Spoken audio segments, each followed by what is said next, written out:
So over here you can see that I have a photo, and let's say I want to use the guided effect to make it look like an old-fashioned photo.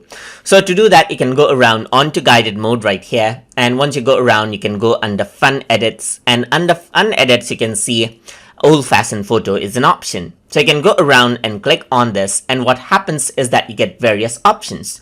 You can click on newspaper to make it look like more of a newspaper print, or make it urban right here, just like this, and then vivid over here as well. So depending on the different effects that you choose, you can see that the effects is applied onto the picture and it is made black and white. That is because the old pictures are black and white.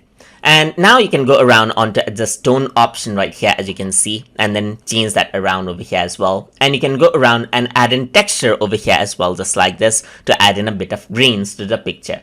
And then finally you can go around onto add a hue and saturation, which allows you to go around and choose different hues, as you can see, just like this. And you can add in saturation to make it more colorful over here as well. You can also work around with the lightness of level of this hue right here. So let's say this is the effect that I want, so I'm just going to go around and press OK, and you can see that this looks like an old photo now. So you can go around and then click on next, and then continue editing this either in quick or expert mode right here.